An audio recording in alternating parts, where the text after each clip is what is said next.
Did you know that the ultra-rich and mega corporations pay a lower tax rate than everyday Wisconsinites like you and me? So when we say tax the ultra-rich, we mean fairness, fiscal responsibility, funding our future, and fixing a rigged system. That is Wisconsin State Representative and self-described Democratic Socialist Francesca Hong, who last year launched what many would consider a long-shot candidacy for Wisconsin governor. But early polls show her as one of the front-runners ahead of the Democratic Party on August 11th. Representative Hong joins us now, and I'll refer to you as Francesca. So you are a chef, a bartender, single mom. You've served as a state rep since 2020. Your platform's described as deeply progressive. You advocate for universal child care, rolling back school vouchers, raising teachers' salaries and the minimum wage, taxing corporations and high earners, just to name a few. What is it about you think your story and your message that you think is resonating with primary voters, Francesca? Many working class people have felt left behind, and to know that there is someone who is a working class person right now fighting for these very practical policies, that's resonating with folks all across the state. Well, as you know, Democratic Socialist Zohran Mamdani won the New York City mayoral race last year. In the Los Angeles mayoral race, two of the candidates, Spencer Pratt and Nithya Raman, they differ politically, but they both say that the establishment incumbent Karen Bass failed their city. Do you think this is a new brand of politics, and do you see yourself in that mold? A brand of politics that is centering working class people, I think, is a brand of politics that we should all be fighting for.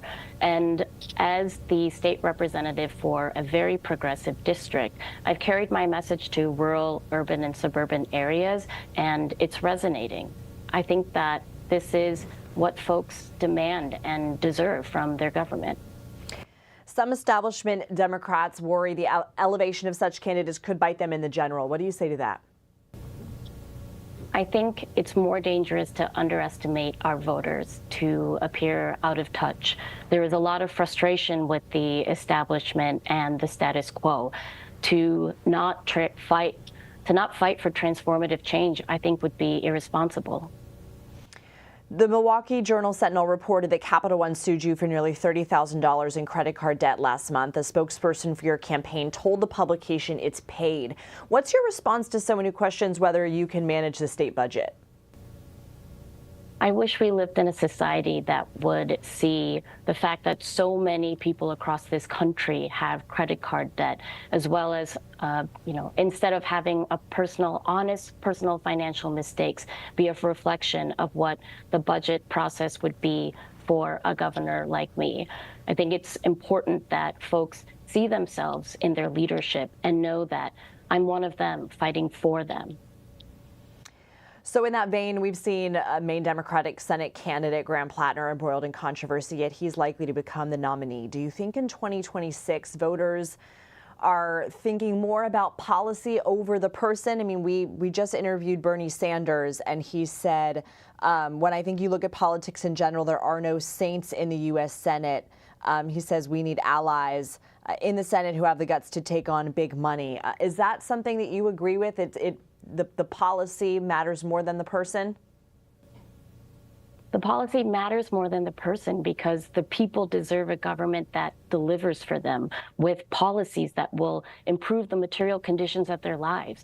Public education, childcare, housing, making sure folks can access food and have opportunity to live the life that they deserve. I think this is what government should be doing. Government can and needs to be a force of good. And so you think if somebody has, if somebody like Plattner, for example, who has apologized, we should mention, has some of these controversies in his past, it should not preclude them from running or winning or representing the people? Look, working class folks have been fighting all of their lives, and they aren't working to be vetted by the consulting class and political elite. I think someone who makes people feel like there's someone in their government that is in their corner, that is fighting for them and not corporate interest, is something that all politicians should be thriving for. Francesca Hong, thank you. Happy to be here. Thanks for having me.